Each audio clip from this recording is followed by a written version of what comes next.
I really urge everybody to make health a priority in their life. And health isn't just being physically fit. It's not just your body, it's your mental health, it's your emotional health. And so we have to take all of this into consideration. We have to bring it all together and work all together and check in with ourselves in all of these aspects. And it may seem big and scary and like a lot of work, but I promise you that if you bring this awareness, this attention back to yourself and give yourself self-love every single day, it's going to be massively influential in your health and your well-being. We give so much of ourselves away throughout the day and we forget to give back to ourselves. And really that's what self-love is all about. It's treating yourself right and knowing to really pay attention to our body, to pay attention to what we need, what we're feeling in that day. If you're exhausted, then rearranging your schedule so that you can do things for you, that you can go rest when you need to, or you can take that relaxing yoga class or do what you need in that moment. It's about the awareness of ourselves. And awareness plays such a huge part in our health. And unfortunately, a lot of people have become accustomed to not listening to their bodies anymore, not listening to their minds, or not understanding their thought processes. And because of that, we've really lost touch with ourselves, and it becomes hard to really recognize how to make changes and where to make changes, because all we know is that we feel crappy or we don't feel good, and we don't really have an idea of how to work on that.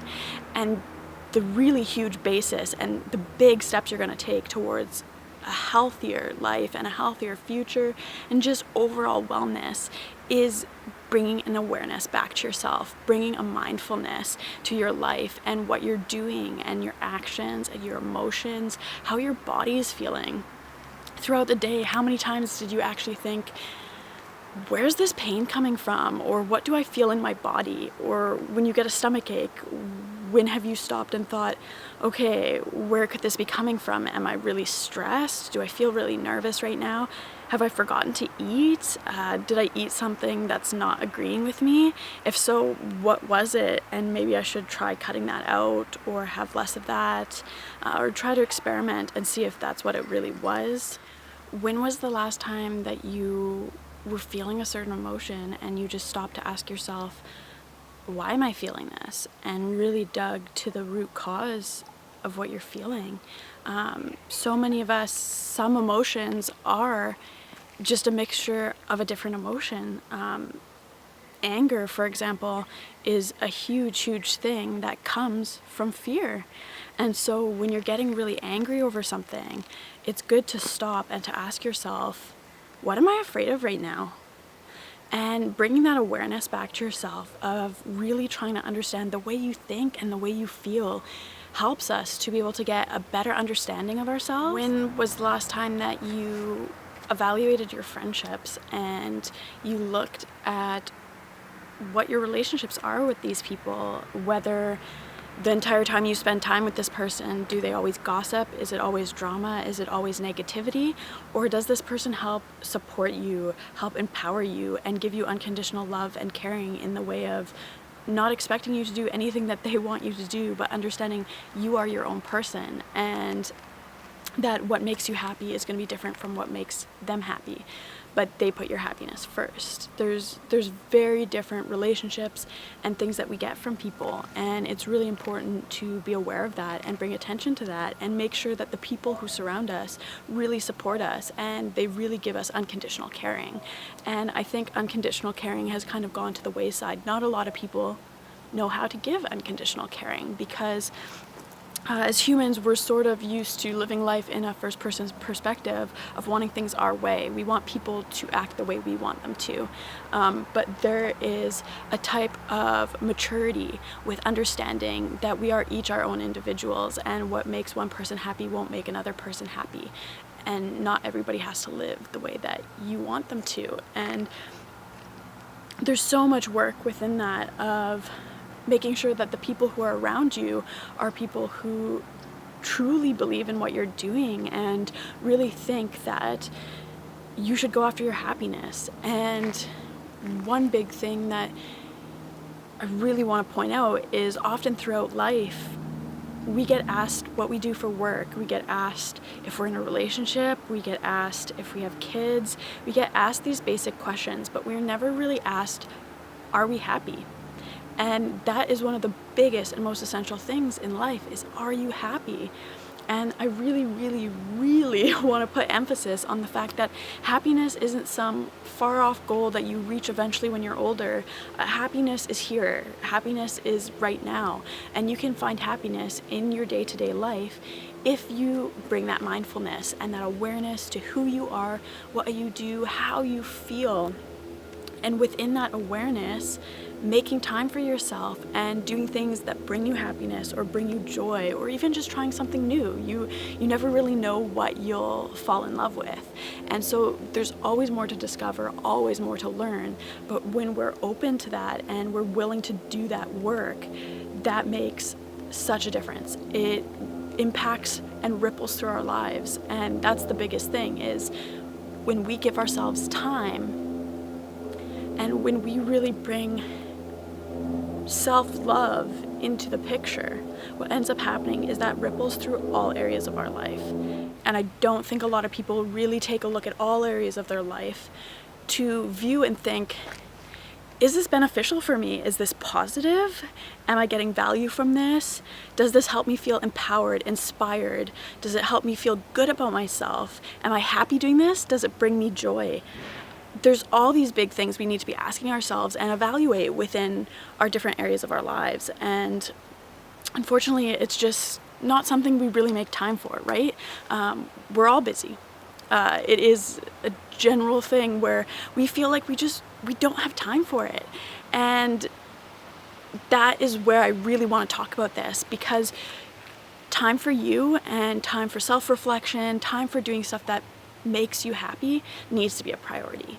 And so with my clients, I work with this. I really, really try to ingrain in their brain, if they don't have this as a habit, to schedule it in. So if you don't make it a priority or a habit in that sense, you're never going to do it. And the problem is that if you're not checking in with yourself, if you're not really making time to do something you love or that brings you joy daily, then you're really, really missing out on being able to grow and being able to get the best experience from life and a positive experience.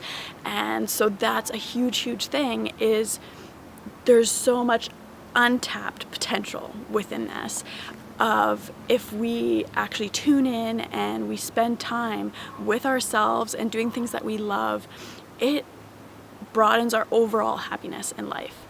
And that's massive, because happiness is one of the biggest things everybody strives for. I don't think you're gonna meet anybody who says, I don't wanna be happy in life. People don't realize the maintenance that it takes to really control your mind. And there is a famous saying of, you either control your mind or it controls you. And I think there's a lot of people that, or a popular belief in general, that our minds are our minds and there's nothing we can do about it.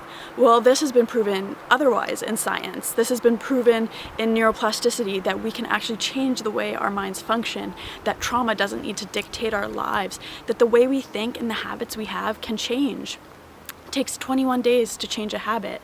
There are ways to rewire your brain to stop the synapses from going and being negative or focusing on trauma or focusing on really anything that isn't a great impact in a positive way to our lives. And I think that's a huge thing, is we gotta focus on the positivity. We gotta actually make an effort to have these positive things in our lives. Science is even now realizing that we have 3 brains and they all have to work in conjunction to function and give us the best health possible, and that's our brain, it's our heart, and it's our gut. So we need proper digestion, and that's all part of understanding nutrition, which we weren't really taught.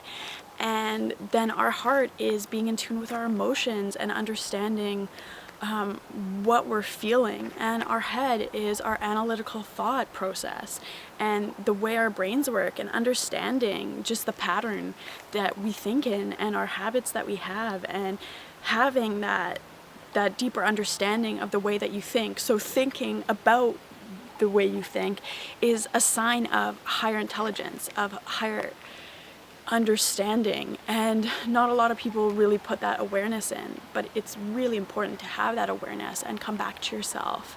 So I invite you to bring that attention back to yourself and to practice self-love every day. And part of self-love is practicing gratitude. And gratitude is so influential in our lives, and it helps to train our mind to bring a more positive look into what's happening with us daily. It helps us to be more grounded, more peaceful. I encourage you that if you feel like you don't have a big understanding of what brings you joy or what brings you happiness, to sit down and write a list. Write a long list of all the things that you feel bring you joy or bring you happiness. Like what, when you're doing it, brings a huge smile to your face, and keep that list around.